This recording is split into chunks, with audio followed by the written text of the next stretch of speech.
전에는 목사님들께서 안 계셔서 제가 떨었습니다. 기억나시죠? 근데 오늘은 반대로 목사님들이 계시니까 떨립니다. 이게 왜 그런지 모르겠네요.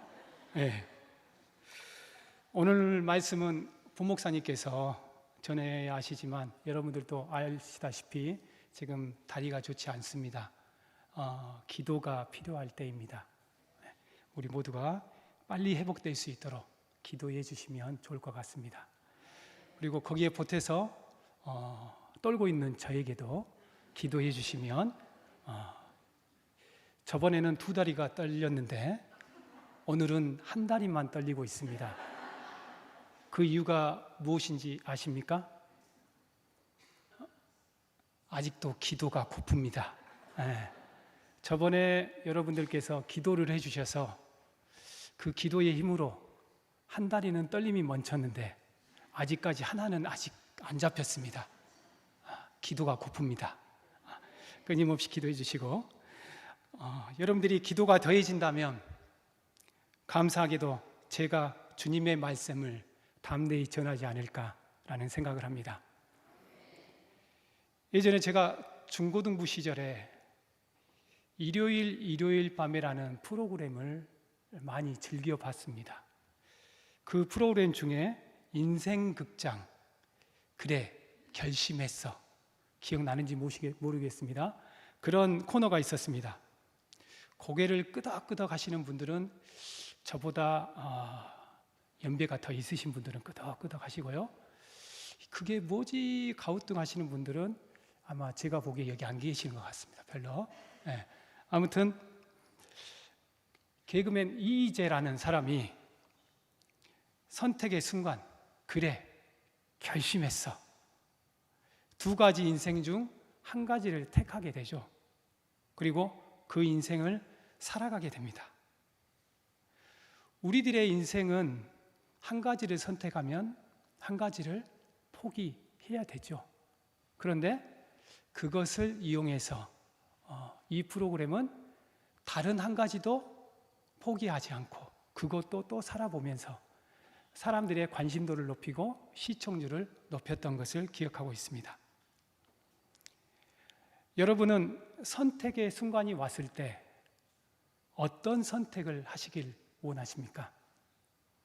오늘 본문 말씀 1절 말씀에 여호와께서 아브라함에게 이르시되 너는 너의 본토 친척 아비 집을 떠나 내가 내게 지시할 땅으로 가라고 말씀합니다.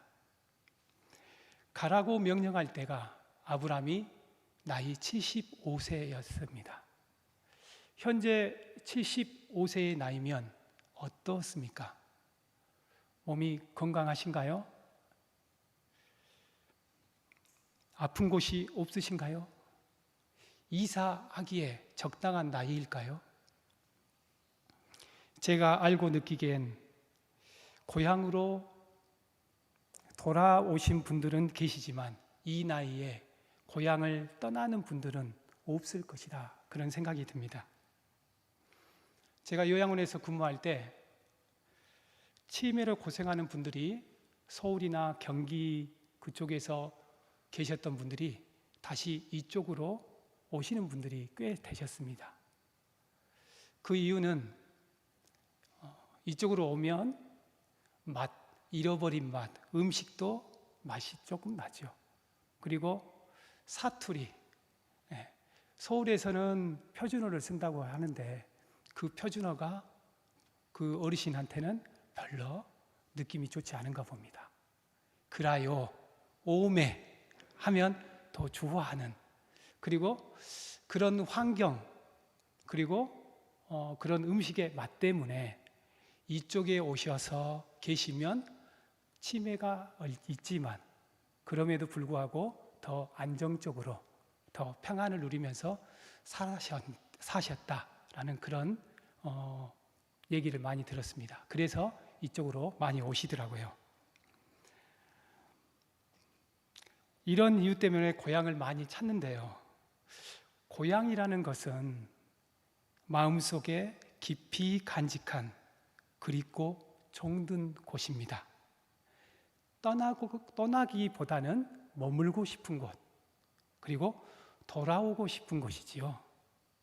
친구가 있고 또 아는 사람들도 많고 다니는 거리도 익숙하고 안정감이 들어서 벗어나기 싫은 곳이 바로 고향입니다. 아브라함에게도 본토 친척 아비집을 떠나 이런 곳을, 그 본토 친척 고향집을 떠나기 싫은 곳이 아니었을까라는 그런 생각을 해봅니다. 아브라함이 고향을 떠날까 말까 고민했다는 내용은 없습니다. 단지 여호와의 말씀을 따라 갔다고만 되어 있습니다. 스스로 생명을 이어갈 원천을 버리고 하나님과 그분의 약속에 인생을 맡기기 위해 불편하고 불안정하고 불확실한 삶을 택한 것이지요. 정말 대단한 사람인 것 같습니다. 나에게 주님께서 떠나라, 내가 지시할 땅으로 그렇게 말씀하신다면 내가 과연 떠날 수 있을까? 고민해 봤지만 쉽지 않구나 라는 그런 생각이 들었습니다. 하나님과 함께 보이지 않는 여정을 떠날 때에 우리에게 중요한 세 가지 자세가 있는 것 같습니다. 그것은 바로 묻고 듣고 순종하는 것입니다. 인생의 다양한 문제들 앞에서 하나님은 우리가 질문해야 할 대상입니다. 그리고 동시에 우리가 들어야 하고 순종해야 할 분입니다. 우리는 누구에게 묻고 누구의 말을 들으며 누구에 순종하고 있는지 돌아봐야 할 것입니다. 모든 사람이 중요한 순간에 어떻게 결정할지 고민을 합니다. 좋은 선택을 위해 고민을 합니다. 이때가 바로 묻고 듣고 순종해야 할 때입니다. 저도 이런 고민의 시간이 있었습니다. 어떻게 하는 것이 맞는 결정인지, 어떤 것을 포기하는 것이 맞는 것인지 고민을 하고 기도를 했었던 적이 있습니다. 제가 광주 샛별교회에서 3년간 교육 전도사로 마지막 과정 중에 내가 목회를 과연 계속해야 될지 아니면 그냥 평신도로 사역을 해야 될지 굉장히 많은 고민들을 했었습니다. 서울의 대형 교회 목회자들이 변질되어 가는 모습들을 많이 보면서 내가 계속 이것들을 해야 할까? 나도 저들처럼 혹시나 변하진 않을까?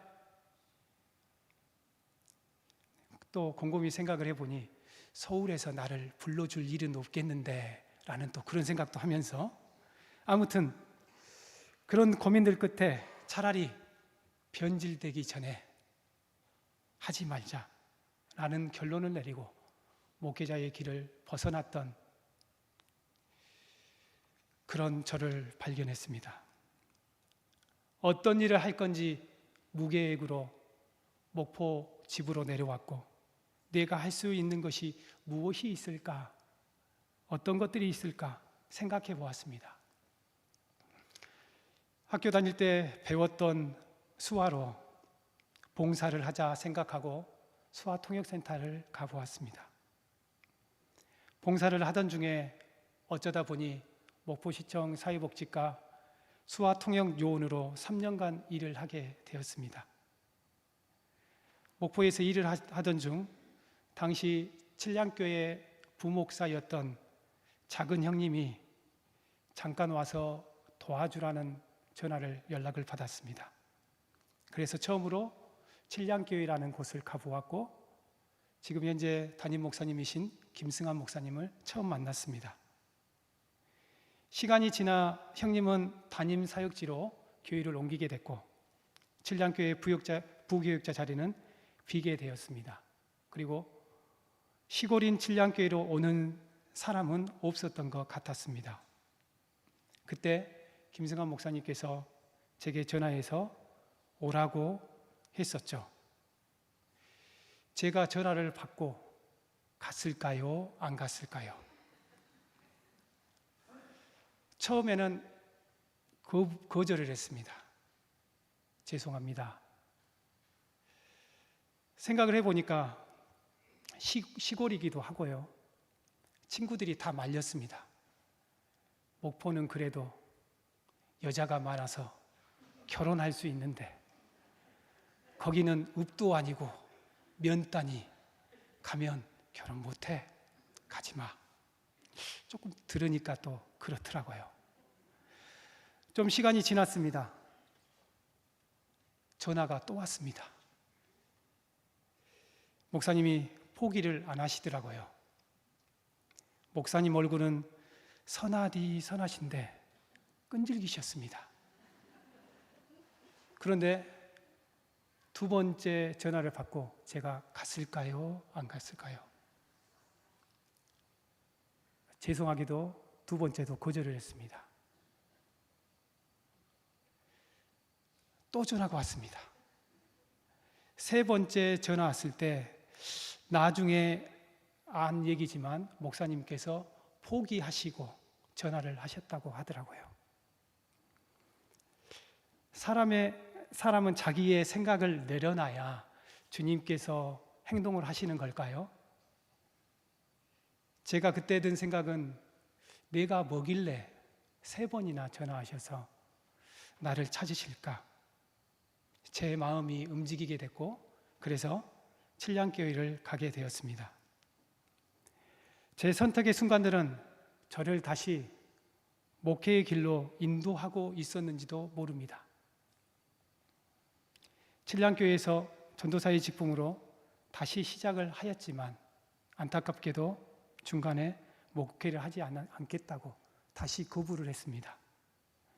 주님께 묻고 듣고 순종해야 하는데 묻기는 물었으나 들으려고 하지도 않았고 순종하려고 하지도 않았습니다. 교회에서 평신도의 사역을 하겠노라 다짐했지만 말만 평신도고 무늬만 평신도지 전도사의 생활을 하고 있더라고요. 아무튼 평신도로서 이곳 저곳을 떠돌아다니다가 저의 종착지는 이곳 강진읍교회 전도사로 다시 시작하게 되었습니다.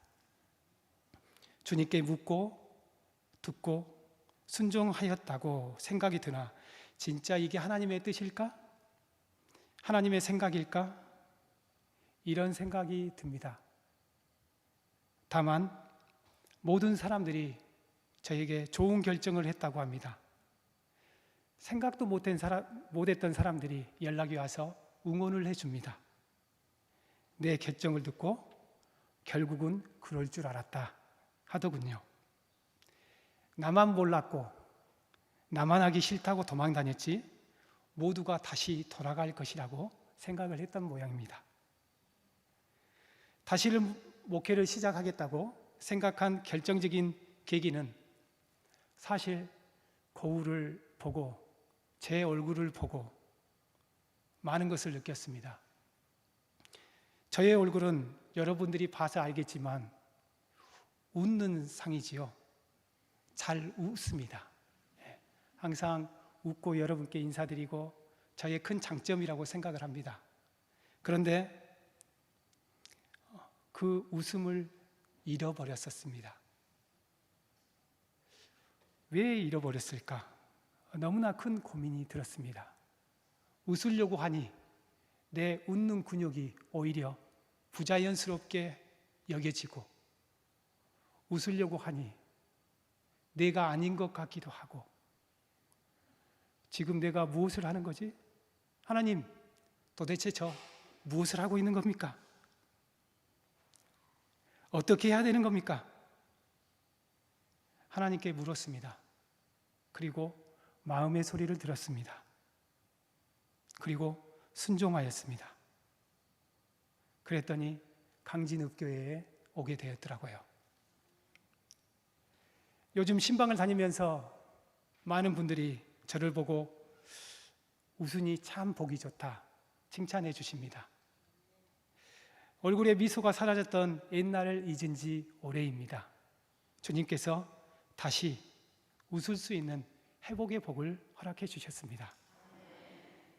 다시 환한 미소를 찾을 수 있다고 예전보다 더욱 환하게 웃을 수 있어서 참 좋은 선택을 했구나, 주님께서 주신 선택이구나 라는 생각을 합니다.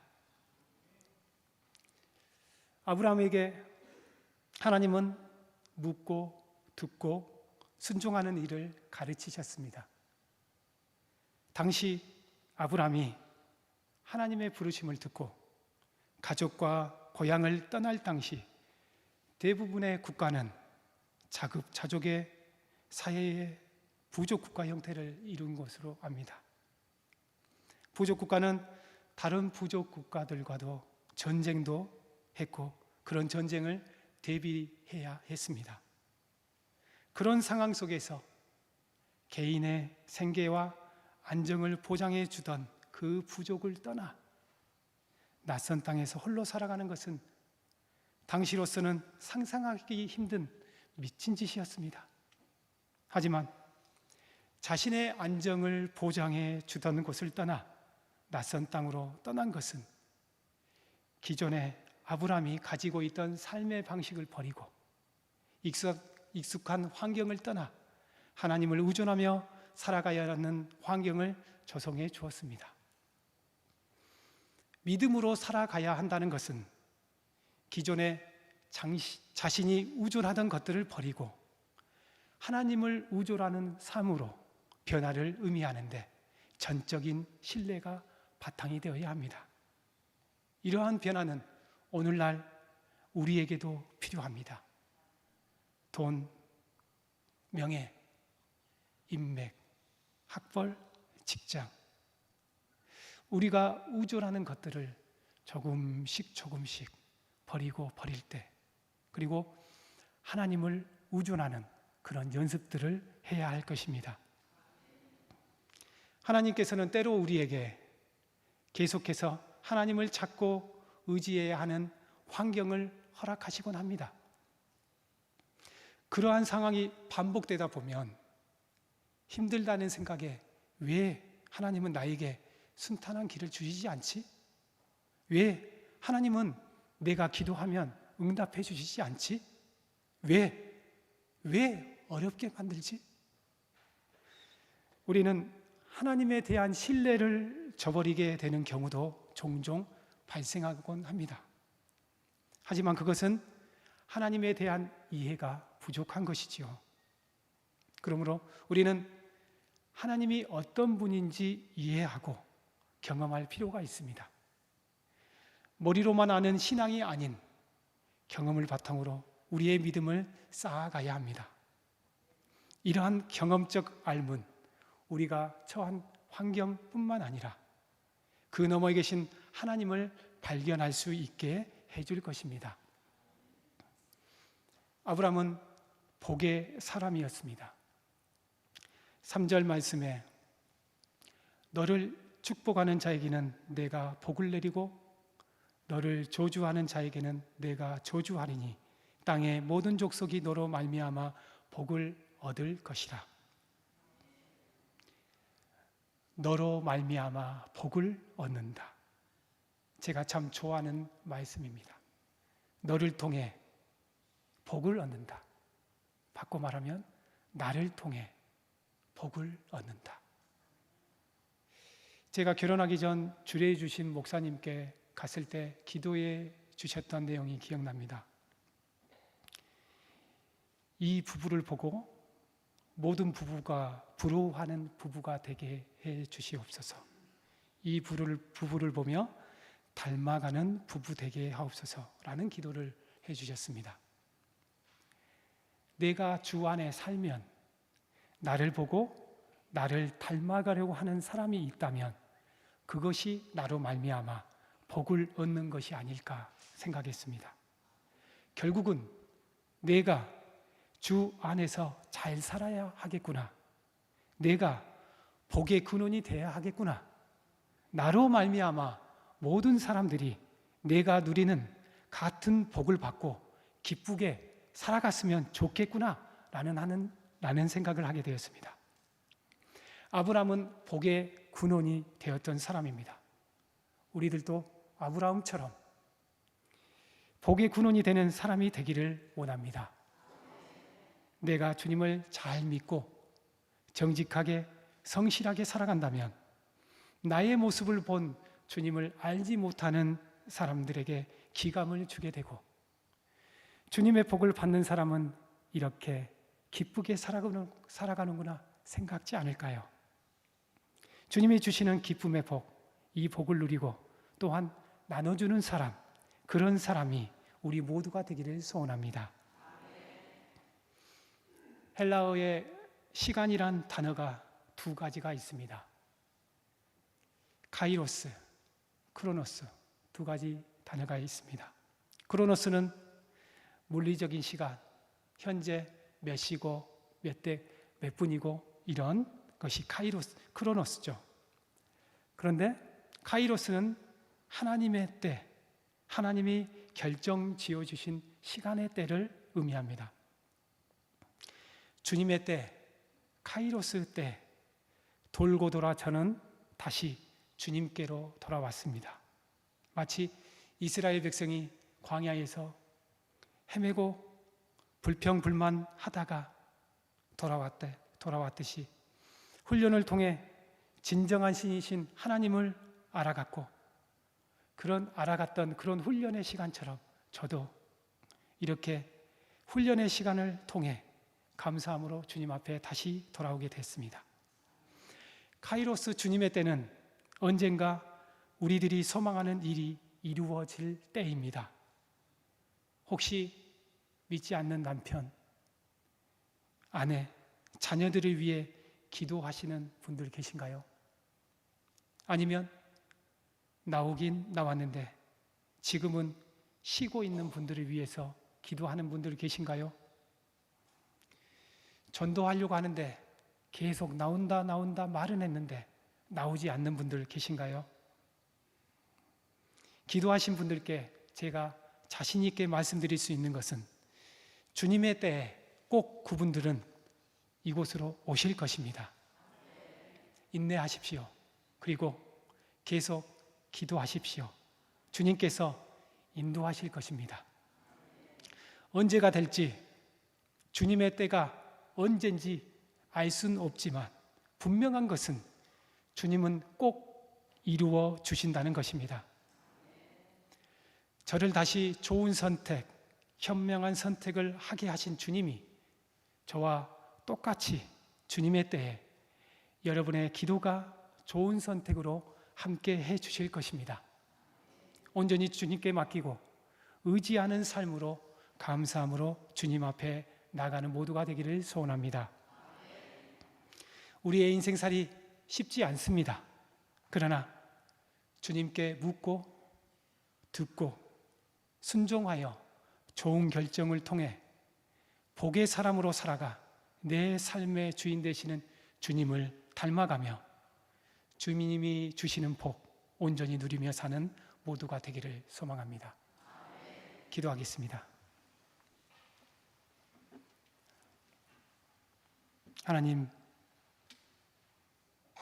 주님께 묻고 또 듣고 또 순종하는 삶 살게 하여 주시옵소서.